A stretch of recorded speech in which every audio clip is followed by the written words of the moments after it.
Assalamu alaikum and welcome to the Habibis podcast. 3 game developers usually drinking good Arab tea, but it's Ramadan, so we're not drinking tea. I'm your host, Osama Darius. Oh, I'm Fawzi Mesmar. And I'm Rami Ismail. So, what y'all play this week or watch or whatever? I spent a bunch of time watching movies, actually. It's Oscar season, so I wanted to catch up on the Oscar nominees. So I managed to catch 2 movies before the results came out. And it was one of them was the Best Picture winner. So there you go. I watched Nomadland. Okay. And I really, really enjoyed Nomadland. So it's a really interesting movie. It's starring Frances McDormand, who's also producing the movie. She's brilliant in this role. Without going too much into details, through a bunch of circumstances, she ends up just living on the road. And by on the road, she lives on a caravan van kind of thing. When you just she's living from there, she does odd jobs, and then she travels around the country like that. She will take her van, park it somewhere, pick a part-time job for a while, earn some money, and then drive off somewhere else. She's just wandering like a modern day Bedouin, basically. Mm-hmm. And then she encounters a whole bunch of other people who are chosen to live this life, this lifestyle. It's kind of she says this line in the movie that kind of describes it properly. She's like, "I'm not homeless, I'm houseless." Right. And then it's just it's a personal turmoil story about she's going through some stuff and she's figuring some stuff out. And as she's doing that, she's living life through encountering those people and their own lifestyle. A lot of those, I think most of the people in this movie and the people she encounters living this nomad lifestyle, they're all not actors. Those are people that actually live this life. No. And there's a real good testament for her because she fits right in. You can't tell apart from who's actually acting to who's actually living this life and some of the things that they captured from it. Beautiful cinematography, this amazing soundtrack. The music is I'm not gonna be able to pronounce his name. Even Audi, I think is what his name. He's an Italian pianist. I kind of like his work quite a bit, but the soundtrack he made for this movie is just phenomenal. And for me, as somebody who's been moving a lot around for most of his life, I've lived in 7 countries, I can kind of relate to. There's a lot in this movie that was kind of spoke to me, and I found quite touching. So. I wasn't surprised at all when it won Best Picture. I thought it was totally deserving. Yeah, Right. I quite enjoyed that. That's Nomadland, right? Anything about? Yeah, that's Nomadland. Okay. The second movie I watched is called. It's really, really nice, man. And I don't know if you guys watched Into the Wild back in the day. Yes, I was actually going to mention Into the Wild because it reminded me a lot of it. Just based on your description, because I haven't seen Nomadland, but Into the Wild was kind of dark. Is this dark as well? There are some a lot of these people. They have their own demons and they're kind of trying to face them as well. It's very real, I would say. Yeah. Relatable too. That's I'm sure I bet most people at some point in their life were you know what, I just want to get away. I'm just going to do odd jobs and live off the grid. It's so relatable. I mean, not everyone does it, so it's really interesting seeing people who actually live the life. It's really fascinating. Into the Wild was also one of those movies. I think after I watched it, I was like, I'm gonna sell everything, grab that Eddie Vedder soundtrack, put it in a van, and just drive around Jordan, only to be done in 3 hours and come back home. But those movies that just inhibit this incredible sense of freedom. Like I said, there's something relatable for that in me, and it captures my imagination, so to say. The second movie I watched is called The Father. It's starring Anthony Hopkins. And if you guys seen the trailer or anything like this, Hopkins ended up winning the Best Actor award for the movie, and then I think the screenplay won Best Adapted Screenplay as well. The interesting part about this movie is that I think it is like one of the director's first works. The director is called Florian Zeller. Florian Zeller is actually like a well-known name when it comes to theater. So like he's been like doing theater work for quite some time, and you can see that when on his debut movie, in which most of the movie happens in like 2 to 3 sets. And like it's like a very focused acting emotional experience. It's all about, it relies heavily on like the actors really conveying their experience to you as somebody who's watching. The subject matter of this is quite difficult to deal with, especially if you have family members that suffer from dementia. My grandma did, so that definitely hit home. It was very touching to watch. But I think the interesting part about it is that the movie is edited and cut so that it kind of conveys it kind of tells the movie from the person who's suffering from dementia's point of view. So you end up, as your viewer, the entire time you're questioning your reality, because you don't know what's real anymore. And I just thought that was so powerful in terms of as an empathy tool. Movies are often you just sit back and receive, and they get you to react in a certain way, but very difficult for a movie to make you feel for being in the shoes of someone. Right? Yeah. You can empathize with the actor as they're conveying emotions, but it's one of those few occasions in which you feel that you were in that driver's seat and you know what it feels like. Yeah.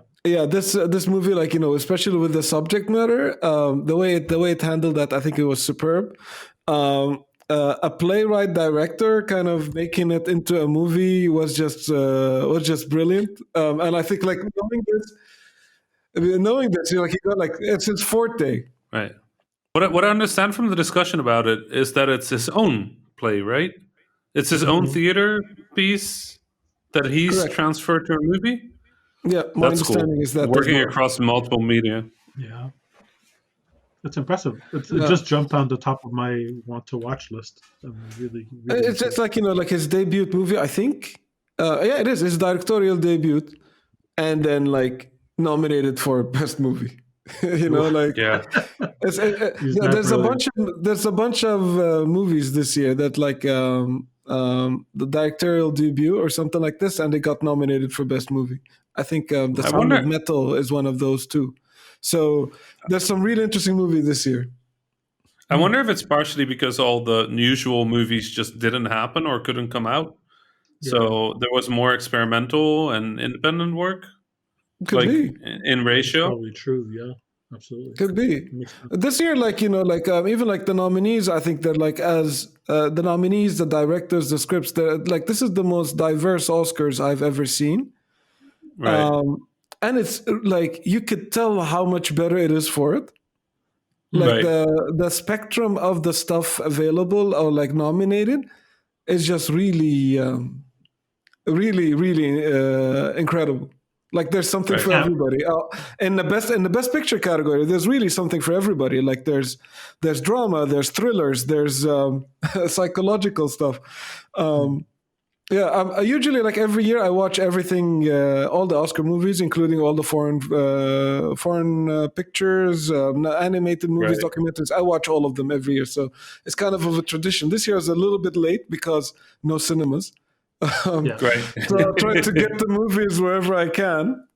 But yeah, I'm gonna probably be talking about movies, but maybe not as extensively over the next couple of episodes. No, I'm all for it. Great. I'll Yeah, put bring it. both of these on my list. Yeah, Yeah, they're cool. same here. Recommended. Okay, so I guess it's my turn. Yeah, go Yeah, if for you it, want, Osama. go for it. I played a video game. Wow. I I played a really interesting video game. It's called The Returnal. It's a third-person shooter.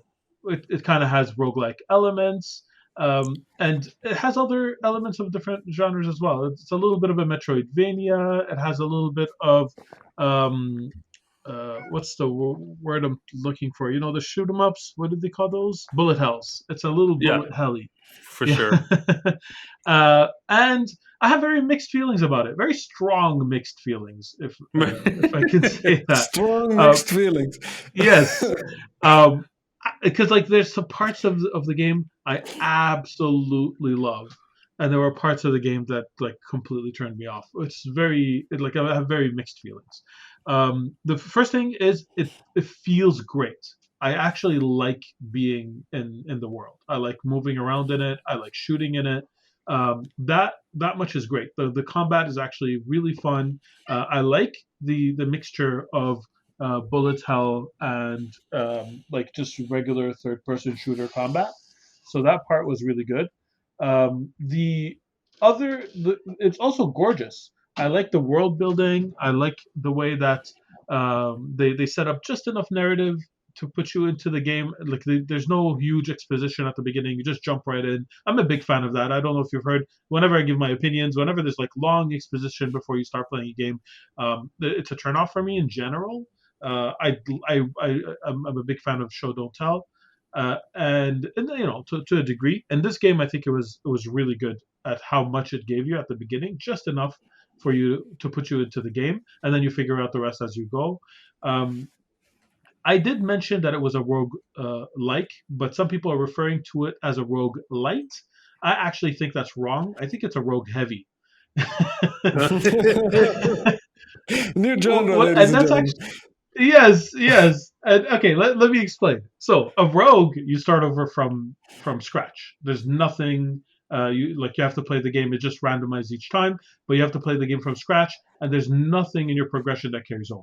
A rogue Right. light is meant as, hey, this is something that kind of has an overarching progression that like you get better over time every time you play. Here, there are very few elements that carry over. You unlock a few abilities that you don't necessarily have at the beginning of the game. Mostly things that allow you to. I mean, there's a few combat ones, but mostly it's things that allow you to navigate the world differently, like in the Metroidvania part, access different parts of the map. But you don't actually get stronger, not that much. You just have a few more tools. Most of them are unlocked early on in the game, and for the rest of it, it's just your skill that determines whether you get better or not. Most of the power ups or level ups or anything that happens, they happen in the run, and as soon as the run is over, you lose it all. And initially, that this didn't bother me. This is just the choice that they made. Eventually, when I got stuck, and I did get stuck, I got to a point where I'm like, okay, I guess I'm not good enough to progress from here unless I get a lucky run. Yeah, that's the other thing. The delta between a good run and a bad run is huge. I've had runs where everything that drops is just negative. It's not going to help me, and I don't pick it up. And I've had other runs where everything I pick up is great, like it's really helping me and it's like pushing me through. I'm leveling up. I'm much more powerful than I was before. But like really huge, stark difference. And I've had runs that, on top of everything being negative, you're faced with challenge after challenge. Like mini bosses are coming back. It's super difficult. It doesn't let up. And others that every combat is much easier, and you're like kind of have a red carpet all the way to the boss. So I hit a point where the game became I start playing a run. If it's too difficult at the beginning, I'm getting my butt handed to me. Might as well just restart because I'm just not going to be able to do well in this one. And if I have a run that I get all the good stuff and I make it to the boss, I'm skill wise, I'm not good enough to beat the boss with what I have. So I don't know. I guess it's like I'm still enjoying the game. I don't think I'm going to play it for much longer because it's gotten from the point of being fun to just frustrating. Right. That's my take. I still think it's an excellent game in so many ways. It just needs. And the one last thing that's actually like really, really, I can't believe they made this decision. You can't save. You have Right. to do the run in one run. And Right. as a person with kids, as a parent, I've had to abandon runs because my kids need me. So I have, I could either save the world or I could go make dinner or whatever, like iftar or something. So I guess I'm not gonna play this anymore. Or they Right. want to watch a movie or something, and like I can't just be away for 2 or 3 hours and not without a save feature. And I'm baffled because I don't understand. Usually there are trade-offs to these kind of decisions. I don't get what they think people gain from not having a save function. So I think it's a double whammy. Like Housemarque, the developer, is obviously best known for arcade style gameplays, relatively quick, resogun, stuff like that, where saving was never really a major concern. Yeah. I think the other thing is, and this is something that developers themselves, I think, said, is that they wanted to avoid save scumming. But neither of those sound. So I agree with calling it a rogue heavy, just for the reason that every run is like 70,000 hours. Yeah. It feels like the runs are the runs are very long. Like we did Nuclear Throne, we had a 15-minute rule in our runs. Like any run to the finish line should take 15 minutes. If you want to spend more, if you want to loop beyond the finish, sure, right? That for us, that was fair enough to not put a save state in.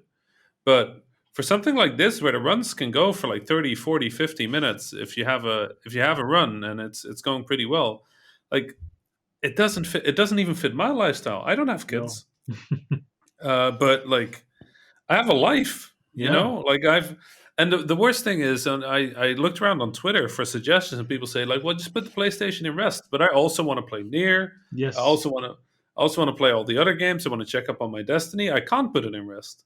I want to be able to shut down the game, boot it back up, and continue playing.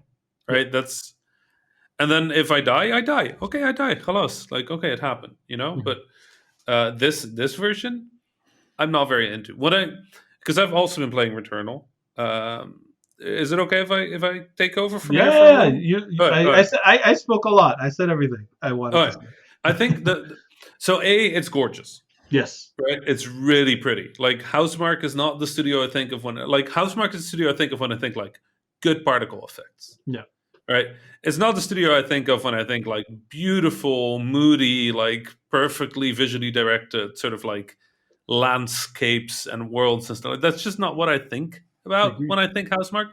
I think lots of bullets, cool particle effects. There is a bit of Outland when I see the trailers for Returnal. I haven't played it, but like that mood from Outland feels a bit there. Yes, though it's a completely different game. Right. Like think of it this way. It is a. Did you play NieR? Fauzi? Oh yeah, I did. Automata, right? Right. So imagine mostly the shooting gameplay out of a NieR, but with many more weapons. Okay. The enemies sort of do the same thing with these intricate giant bullet patterns, mostly. The enemies mostly do melee, so they can also do melee. And the bosses are like NieR style, like big intricate bullet patterns everywhere, right? Now imagine that. All of that. Yeah, okay, imagine that smashed into a roguelike where every time you die, you wake up near a crashed spaceship that is also sort of your hub and your upgrade base and stuff like that. Every time you die, you see a little flash of memory from the story. And as you progress through the world, you get more understanding of the world. So you have these two separate progression vectors narratively. One is sort of like when you wake up, you see flashes of something. and as you progress through the world, you get more understanding of what is happening, right? Still cool. So imagine all that, but now imagine that somehow they made it so that you have to keep playing and you can never stop until you die. Not cool. So that's kind of the thing. It's an incredible game. It's beautiful. It's gorgeous. The movement is phenomenal. The dash is great. The possibility space, as Osama explains it, like it has an enormous delta. But I've designed roguelikes. Like I like the giant delta. Like that's personally for me. That's a positive, not a negative. I agree. I just want to interject. I do agree with that in general, but I feel like the negatives, I get nothing out of it because nothing carries over to the next run, which is a difference between this and other roguelikes where I'm like, oh, I had a bad run. Whatever. I got 10 XP towards my next level up. I'll get a perk or something. Here it's like, oh, bad run. Whatever. There's no point of even like continuing. That's the dynamic that I didn't like. To be fair, I do the same thing in Nuclear Throne. It runs there like 10 minutes, right? Like I boot it up and I go like, oh, no, I don't want this weapon, restart. Oh, I don't want this weapon, restart. Oh, no, I messed up my first skip, restart. I restart a lot in roguelikes. Like as soon as I feel the seed isn't going my way, I just swap over. But that's just the way I play, and I enjoyed that. It's just that runs are so long. They're so long. Like, and I understand that this is more of a narrative game, and like the narrative is intriguing and interesting, and fighting a boss is great, and like the active reload system they have is great, and like if there's literally nothing I can complain about. Like it's just good start to finish, except for as always with roguelikes, with difficult games, accessibility functions would have been really appreciated for a game like this for people that have a hard time playing them, and B, where's the save function? Come on, like where is the save function? How can we not have a save function in a game where the runs are 60 plus minutes? Like I can't play that much. Like I'm sorry. I switch between games. I have multiple things to play. If they had brought this game out 2 months ago when nothing was releasing for 2 months for some reason, great. But I'm in the middle of NieR. Mass Effect is coming out next week and Destiny's starting a new season. I'm not going to commit 90 minutes to this game any day. Like 30 minutes at best. And then also like with the level of tension, like the level of stress this Returnal can give you. I need a break. I agree. And if I walk away from my PlayStation, I wake up the next morning to continue, and my PlayStation is updated and now my run is gone, I'm going to throw that controller like through the PlayStation. And getting PlayStation 5 is really hard. I don't want that. You should put a doily on it to protect it from to protect it. So, Returnal. I've also played NieR Replicant. I think I talked about it a little bit last week. I made more progress. God, it's a good remake. Like just the more. So I played only a little bit of the original at first, right? I've talked about that last week as well. I didn't finish it because it's kind of a big game. And I was a different type of gamer back then, I think. But I've gone back and watched some footage of the original, and just the amount of improvements is staggering. Like this is absolutely a remaster. Like I know it's technically a version update or whatever they want to call it, but this is a much better version of NieR Replicant than the version that we got before. Like it's smoother, it's prettier. Everything is a little easier. The quality of life updates are just, the list goes on forever.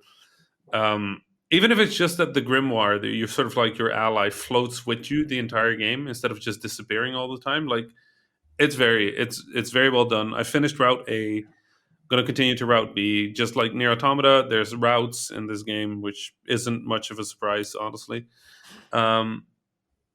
It's very good. It's as dramatic as Automata. If you played Automata, like in Automata, sort of the it's not even a twist. The style of storytelling is like fatalistic, nihilistic. Everything falls apart, and NieR is no different. So you need to have a pretty you need to feel pretty good about your day to play this game. Otherwise, you're just going to be really sad.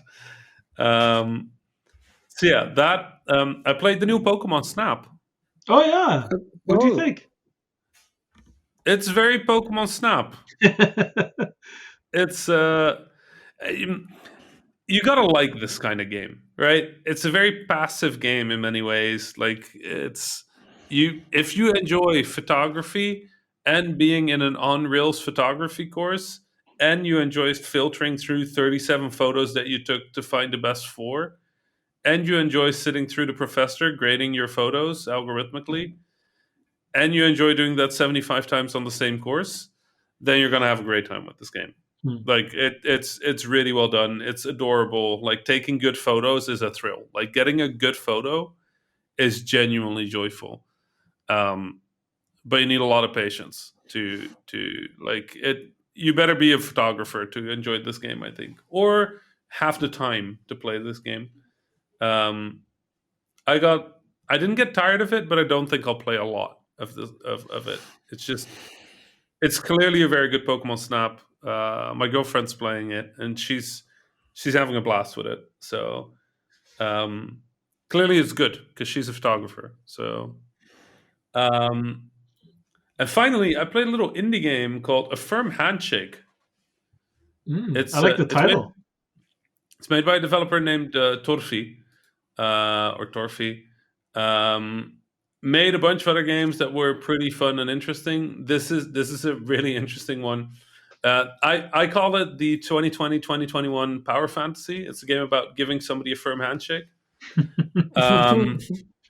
And it starts very simple, where you give people handshakes, and then they join your little like queue of people. They join you. As you go, it gets a little bit more strange. And I'm not going to say much more about it. Besides that, you should give it a go. It's short. It's pay what you want. If you enjoy it, kick a few dollars to the developer, obviously. But this is it is good. It is strange. It was wonderful. So it will only take 10. It's on itch.io. If you just search for A Firm Handshake itch.io, you'll find it immediately. It's like a 10-minute game.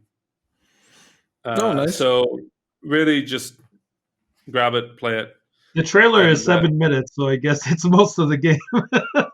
Right. It's I don't is there an official trailer? I'm not sure if there's an official trailer. Anyway, don't watch anything. Official. Just download it and play it.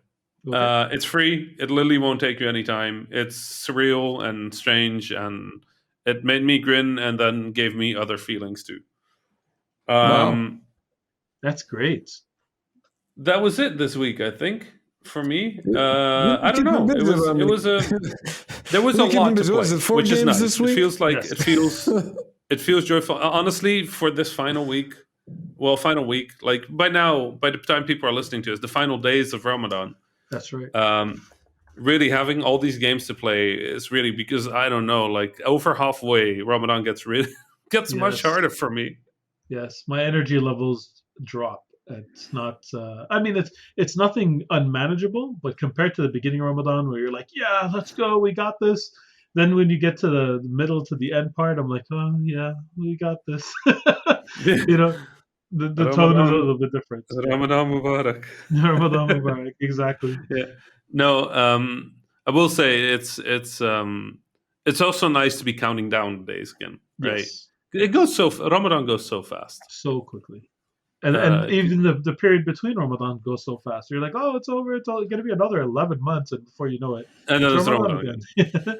Yeah. Well, at least we can count down. Like obviously the little Qadr is coming.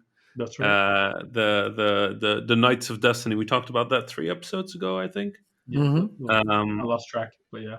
And then after that, obviously Eid, which by the time this is out is in like a few days. Yes, I'm super excited. My kids are up and down. I'm very excited for Eid. This Eid is going to be a little bit interesting because we're in lockdown. I mean, Ramadan has been for the last 2 years. Right. How did you celebrate Eid growing up, Sam? So how we celebrated growing up is very different than recently. So growing up, we would wake up extra early, which is a thing that we avoided doing in Ramadan normally if we could, because your fasting days are longer.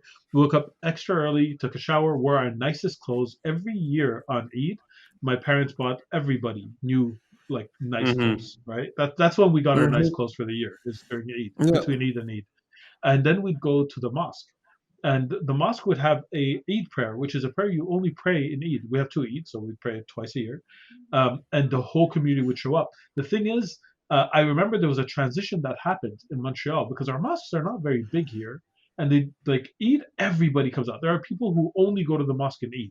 So the mosques, after a while, they gave way to the mosques renting out huge like auditoriums, stadiums, so to accommodate everybody. So we'd go from a mosque where we'd have usually hundreds of people to tens of thousands of people in this giant, like in the Olympic Stadium. We had it for one of the years at Eid. Tons of people, lots of people giving out sweets to the kids and presents and whatnot. The kids didn't even know. They just come with bags of goodies to just give out. Um, that was a beautiful moment. Then my parents would take us out for breakfast because that's also a thing we weren't able to do for all of Ramadan. So we'd have like, yeah, and it's hilarious because usually, like more often than not, Ramadan happened during a weekday, and Yeah. in Montreal, like everyone's working, so it very rarely falls on a time where other people have off. So Ramadan, like Eid, when it falls on a weekday, we'd go to a restaurant and like a fancy restaurant for breakfast, and almost everyone there would be Muslims also with the same idea, doing the same thing. And that's always nice because like everyone else is at work or doing whatnot except for whoever's celebrating Eid. That's for breakfast. Always at like lunch, it would be either we're inviting a bunch of families over. Lunch a little bit later because people are usually full still from that very big breakfast. We like at lunch or a little bit later, we'd have a lot of families over, or they'd have us over. So it would be one or the other. We'd take turns with the Eids. So, and then we'd have another invitation usually at night. So it's just a day of being out, going from one place to the next, trying our best, eating a lot of food and trying our best not to dirty our new Eid Yeah. clothes with all the food. It's very, So yeah, very similar. Very, very similar to us. I think, like, I don't know if it's the same. The last night of Ramadan, the night before Eid, is probably the busiest day in the year for barbers. Everybody needs to have a Right. brand new haircut. So, yeah, Right. like, the lines are insane. No matter like how old you are, everybody's getting a brand new haircut before like the first day of Eid, because everybody's meeting. You have to be in your best outfit, so you want to get like also the best haircut too. So there's absolutely. Right. the cues. There's Yeah. the cues when you start. For us, when we were kids, like I think up until 18, I'm not sure if it's the same tradition in Iraq or in Egypt, but in Jordan, once you're like, you woke up, you had your breakfast and all of that stuff, and you're dressed up in your best clothes. As kids, the my dad or like the father of the family will give you money. We Yeah, call it ID. ID, yeah, Yep. exactly. Yep. So you grab that money and then you start running around the neighborhood collecting idea from all the neighbors, kind of like trick or From treating. anybody. Yep. Yeah, but mostly it's like neighbors or like people like that would know your family or something like this. Right. It's like trick or treating, but it's not And candy. It's cash. It's cash. cash, it baby. has to be money. It has to be Yeah, money. Yeah. Yes. yeah, And for us, it was always anybody that we could count as an uncle or auntie Yes. would count. yeah, And they don't actually have to exactly. be uncle or auntie. As long as they're uncle or auntie to the family, Yes. you can go there for ID. Yeah, Yes. you Yeah. keep collecting That's, idea until you're 18. Once you're 18, you have to start to give it away. yeah, you have to start paying it. You have to start paying it. Yes. My father So still insists on paying it to us. That's yeah. nice of him. Yeah. So when we were kids, when we collect this idea, all the kids in the neighborhood will go to the local grocery store or something like that, and then we all buy. Uh, I don't know what they're like really terrible toy guns that shoot firecrackers. We all buy Yes. these like real plastic guns, and then we buy like really terrible firecrackers, like the kind of gun like they make a very loud noise when you light them. They're like Right. shh, and then like before it pops, go like. Phew. Yeah. Yeah, like a very low, like silent noise. And then like all the kids, we want to buy like all sorts of toys. We collect all the cash Right. we can, and then we go to the toy stores. Some people, like, if they were good and have big families, they might end up with a bike that day. Yeah. Wow. And and if they end up with a bike, they will bring that bike over to like the neighborhood, and then they start charging for rides. Like, I'll give you my bike for a ride, and then like you have cash, so you start paying. You're like, all right, I'll give you like the 10 cents and take the bike around the block. Right. Amazing. Very entrepreneurial. Yeah, no, I mean, for me, it's sort of in the middle. I mean, obviously, I had the same thing as Osama, like, and as Fauzi, you said, like, going to the barber, getting new clothes. Like, buying new clothes was always a disaster because I never liked any clothes. No. So anything with like brands or stuff like that, I didn't like as a kid. So Were you also we 3 would- years high when you were like 10, Rami? right. I was also very tall. So the amount of clothes I could buy was limited, and then most of what I could buy had like big like Nike or Adidas or whatever on it, and I didn't want that. In Egypt, it was also usually like not Nike, but like Nico or Nike Mikey. or like Likey or something like Likey. like soccer shirts with Vodafone on it instead of Vodafone, like stuff like that. Right? Vodafone, best brand. Yeah, Vodafone, one of the best, and it was always the best clothes, according to my dad. Right, like the best clothes. Never seen quality like this, but We spare no expense. no expense. Yeah, Well, so Egyptian cotton is right. special, right? Egyptian cotton clothes are very good. So, But yeah, It has so to be the tricky. we would buy new clothes. We would go to the barber. We'd wake up very early, go to the mosque, do the Eid prayer, which is very long. And if you're like a 6-year-old, it's very long because it like there's like this whole intro part where like they repeat the same text over and over and over again. And 6-year-old me would just sit there and be like, "When do we get idea? What am I going to buy at the toy store after this is all over? Why does Ramadan take longer?" Because to me, it felt like more Ramadan. But the mood was spectacular always, Yes. right? Everybody in their nicest clothes, everybody happy, everybody's like congratulating each other and like like just talking, catching up. All the kids like happy and running around. Our mosque had like a little grocer in the corner that would be open during Eid, and they would have candies and stuff like that for one time a year or 2 times a year. So we would spend some money there, and then the rest of the day, I think for Eid for me, we usually went to the cinema.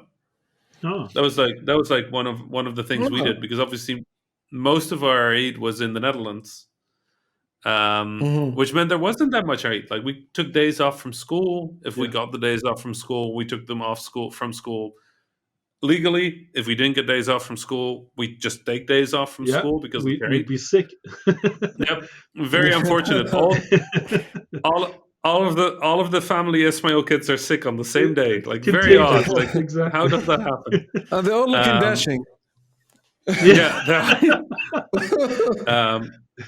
But yeah, so we wouldn't go to school, and then usually we would go visit somebody or some uncles, aunts, friends, and then we'd go to the cinema. And I think for a few years, because it was in winter, it would be like Lord of the Rings or Harry Potter or something like that. So that was like a big tradition, as we would go to a tentpole movie. We didn't go to the movies much because it was kind of expensive. So Eid was really like a treat.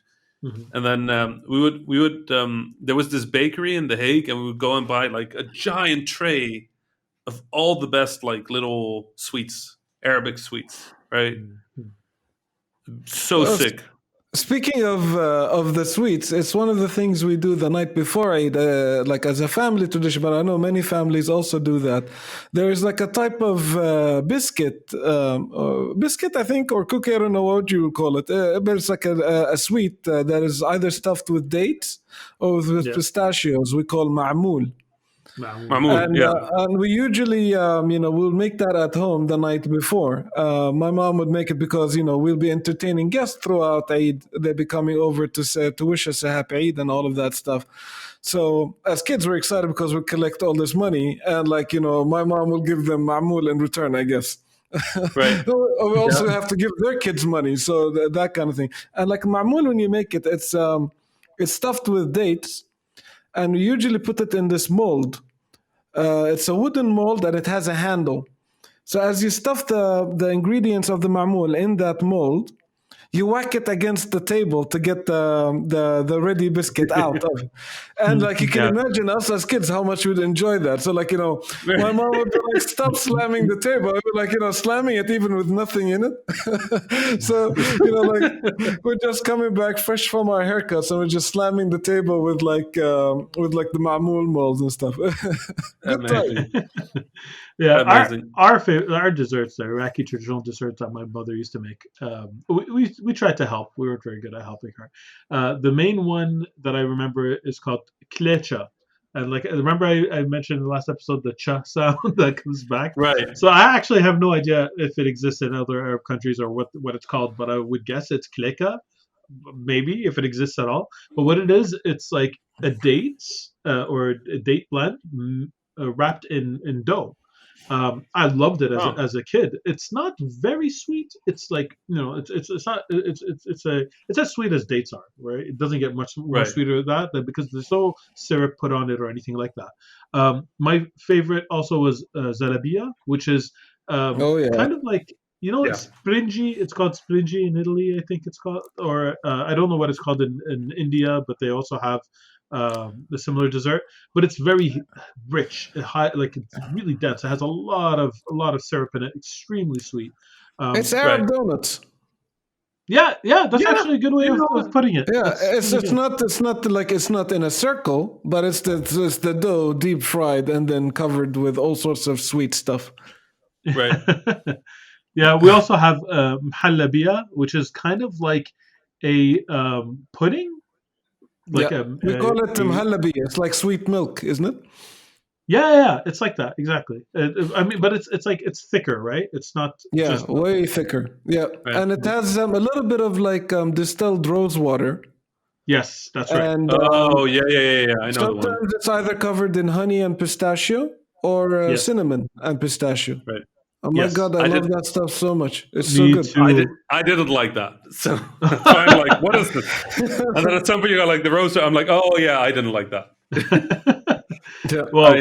That's what and we often went and got Lebanese baklava. But my favorite is a Turkish baklava. I'll say it right now, or baklawa as we call it. Like I want to formally apologize to the entire Discord. Like I didn't start this war. Like this is all Osama. I didn't say anything. Hey, you have to give credit where credit is due. The best baklava that I've had is Turkish baklava. It's freaking amazing. Listen, I'm just staying out of this. I'm not going to say anything about who makes better food anywhere. Like this is all Osama. It's all good. Bring it. I'll stand my ground.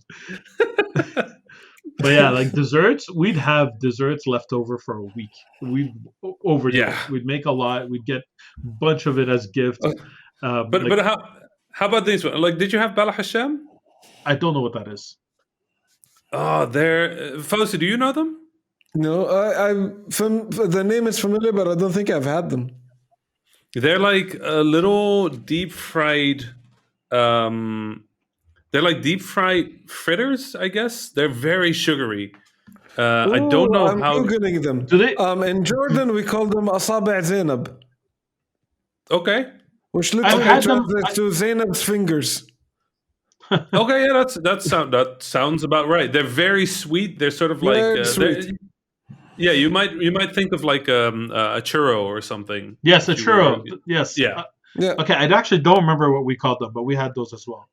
Right, and then we also had ma'moul, and then we had kunafa and baklava and atayef, Bala Hasham, the little round ones. God, what were they called? Round, also sweet, deep fried. We call them in Jordanian. We call them awamat. Okay.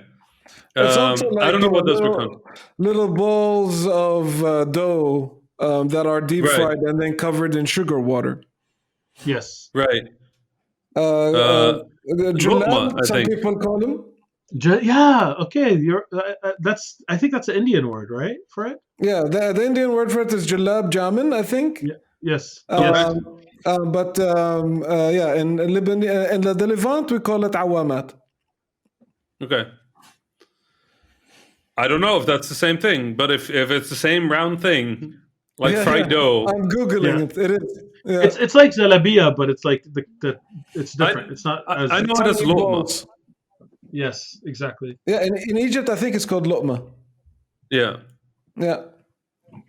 Lukma? Yeah, that's that just means like a bite, right? Yeah, exactly. Yeah. Those But things yeah, are so sweet, like like instant Mate. diabetes. after I eat every year, there's like 4 days of sweating sugar. Like you sweat. If you ever want to sweeten a drink, you just take like a piece of paper and you scrape over your arm, and all the sweat is just pure sugar. Yes. So sweet. You just Oh drop my that God. in. It's Yes. ridiculous. And it was great. I like after Ramadan, after not eating during the day, there's like the ritual of the first thing you eat during sunlight again. Yeah. And it almost feels rebellious. You just stand in the sun and you hold a piece of food up to it and you just go like, yeah, what you gonna do about what you gonna do about that, huh? And I don't know. Speaking of the sugary stuff, like that we also like in Eid we serve a drink. We also serve it in Ramadan, but definitely in Eid. We call it Amar ad-Din, Yes. I which is love it so basically much. super dry apricot. Apricots. Yeah. And then it's dry, so like it comes in sheets when you buy them from the supermarket, and then like you chop them, and then you make a syrup out of them into a juice. Yes. So it's basically like very sweet apricot juice. You drink it in Ramadan, but definitely in Eid you have a bunch of that. You would drink it like juice because we would actually eat. Okay, for us, Qamaruddin, we would also have the liquid version, but the one that we used to eat, it was the paste that you're describing. It kind of like fruit by the foot, like that. No, but good. Like the fruit by the foot is not good, but this is like you get the apricot, and it's this like thick apricot paste that's so delicious. That I've drank it before, but it was like at someone else's house. That's not how we used to have it. You know what I mean? Yeah. It's a pretty strong flavor. Yeah. I remember that. It was not. It was. I was very picky as a kid with food and drink. Right, like over the past 10 years, I've managed to travel a lot, and that has opened my mind up to food. But as a kid, like I didn't eat any molokhia growing up because I was like, this looks disgusting. I just look at it and I'd be like, nope, not eating that. So a lot of these,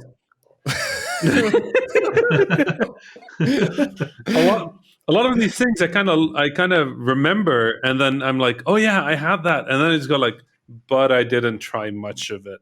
Like the sweets, I tried all of them, right? But a lot of them were like specific meals and drinks I would never try or not try much. And I'm really excited to go back to Egypt, inshallah, this year or the year after if COVID gets under control. And I'm going to try all of the things. I'm very excited, especially this, because I remember this drink, and I remember finding it. I remember drinking one sip once and then going, I never want this again. I think it's one of those things that now, as an adult, a lot of the stuff we talked about, like all the sweet stuff, and Amar ad-Din, I'll be like, I'll barely be able to have a bit of it. We're like, oh, too sweet for me. Yes, exactly. I am going all in because every year I still buy all the sweets and I still eat all the sweets and I still sweat sugar for a week straight, and I'm very excited about it. Yeah, I cannot wait. We're going to be celebrating alone this year, just like last year for Eid, because of COVID and that kind of thing. But we're still not skipping on it. You're right. We're going to get trays of whatever is still open, all the desserts that you could possibly imagine, and we're going to enjoy it for the whole week. And maybe eat them over Zoom calls with our family. We should do our Eid Zooms. Oh, I'm so down. That would be cool. Good. Oh darn! Then I have to get new clothes. Oh okay. Crap! Let me make notes. We kind of skipped on the new clothes thing this year too, for obvious reasons. We're not really going anywhere. If we're gonna do Eid properly, we're gonna do Eid properly, and I'm gonna find new clothes. Yeah. For me, the haircut part got way easier over the years. Oh, I should get a haircut. I still have hair, you guys. I need to figure out what to do with it. You enjoy it less. Yes. Right. I think I have more hair now than ever before, to be honest. Do everything. Ponytail, split it in half, do braids. Do whatever you can. You enjoy that, brother. Okay. Yeah, my Okay, hair I was will. longest before I lost it too. By the way, I'm not saying that's going to happen to you, but that was my experience. Well, Eid Mubarak from you too. I hear. Yeah. We're giving you the No, hand. yeah. I mean, we'll see what happens, but yeah, I should get a haircut before I eat. That's Do it. I'll give you some incense so you can jump over a couple of times, Ronnie. That'll protect your hair. I love it. That'll be your idea. Is some like magic incense I send you. I mean, idea needs to be cash, Fauzi. Come on, send me some cash. What is? Fair enough. As a kid, I got really good at no, it has to be cash. Like Allah's watching, it has to be cash. But yeah, no, I don't know. I'm just very excited. Like, even though it's not going to be as big a celebration as it should be this year and last year, I think the sense of celebration, the communal sense of celebration around the world, is going to be as lovely as always. And I can't wait for it for everything. I wish I was in a place with all the lights and all the happiness and all the sounds everywhere. But since that is not happening and I'm just at home, I'll make it happen here. Yeah, that's a good attitude. Exactly. It's we're doing the same. We're going to be decorating like we do it every year anyway. We decorate. Maybe people aren't going to come over, but it's fine. We're still going to celebrate, same as always. I need to figure out how I can order all of these sweets to my house. Don't let your kids light firecrackers in the house or something. Right. Maybe we'll skip that part. Skip the fireworks part. Yeah. So, any other traditions y'all have for Eid? No. I was actually. This is not the transition part. Not yet. Okay. Almost. So close. Someone's hosting. I'm holding my breath for this one. No, too much pressure. I'm pressure. not going to perform.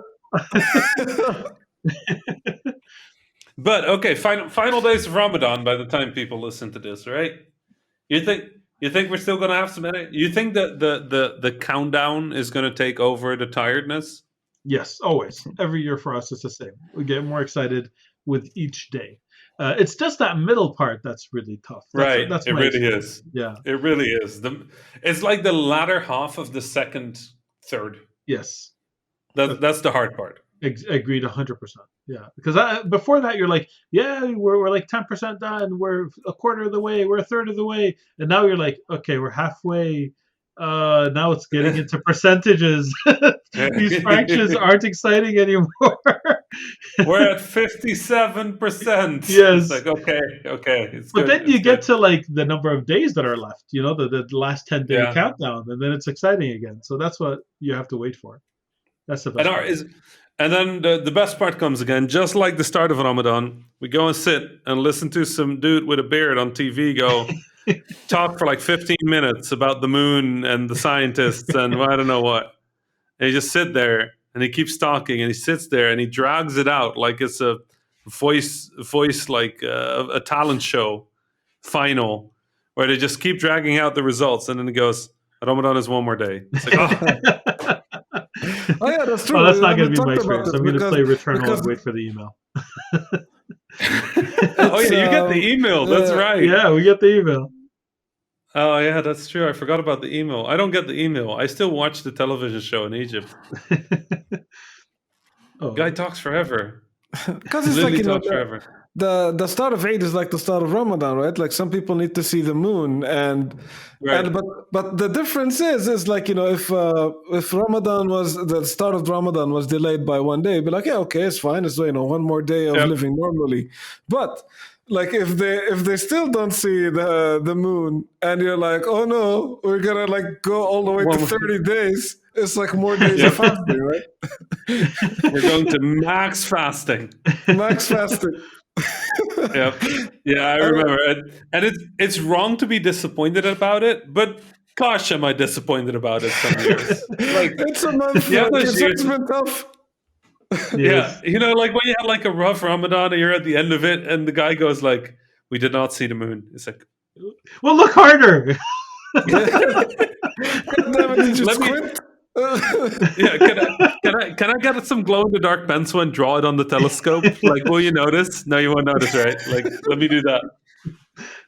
Oh, yeah, I've had some years, and there's also years where it's like it's one more day, and you're gonna go like, okay, it's one more day, it's fine. Yeah, but like some years it's gonna be rough. I'm with these years because of the whole COVID thing and the not being together thing. I'm okay with Ramadan being short. Like, I'm okay with it. If they go, it's 28 days, it's 28 khlas. Okay. But you know, Rami, it's never 28. It's either 29 or 30. You have to fast at least 29. It feels like it's almost 30. Yeah, it feels that way too. Yeah. I'm pretty sure there's been Ramadans that have been 37 days at this point. Like you're sitting there at the end of the year like, whew, it was a good Ramadan. I'm tired. Please let me be done. And the Imam just goes like, we didn't see the moon this month. It's like, wait, what? Excuse me? Time really does flow differently when you're fasting, though. So that it really does. True. Yeah, it's the time after iftar, after you break your fast, is so short. Right. Yeah. What is it? I mean, it's also just short because it's midsummer now for us. If you're on the southern, I've been thinking like, if there's like some Muslim out there that really wants to cheat this stuff, they'd just be moving between the hemispheres every like 13 years or something. Yes, absolutely. Short Ramadan every year. Yeah, we're getting shorter and shorter right now. Like my kids now, that like my eldest started fasting for real. My youngest are still either practicing or pretending, which is fine. Right. But by the time that my youngest start fasting, the fasts are going to be super easy. It's a 36-year cycle, right? Yeah. Approximately. Yeah, it moves about 11 days every right. day. Yeah. So like 30-ish, 30 and a bit. Yeah. It's interesting to me because it makes me realize my dad told me that when he was a kid, it was in winter. Yeah. And then when I was born and I was a kid, it was in winter. Right. And I just realized that there was a 30-year difference between us. And it's that suddenly it kind of kicks in that, there's a 30-year cycle there. Absolutely. Well, speaking of cycles, I think this is a good time to end this cycle. Fauzi, what do you think? What do you think, Fauzi? He's the master. Thank you. Well, I mean, I can only go with whatever you give me. So thank you, Rami, for that transition. Thank you. You're both welcome. So yeah. Thank you all for listening. We're super happy every time we see the numbers of how many people are listening and subscribing to the podcast. If you haven't done so already, join our Discord at discord.habibis.com. Our community there is thriving. They started playing games together just recently. That just started happening this week, which is so cool. I haven't jumped in yet, but I'm really looking forward to doing that. The rest of the info comes at the part after this part. So I'll just end it by saying Ramadan Kareem and Salam Alaikum. Eid Mubarak, I guess. Eid Mubarak and Salam. Eid Mubarak soon, yes. Salam.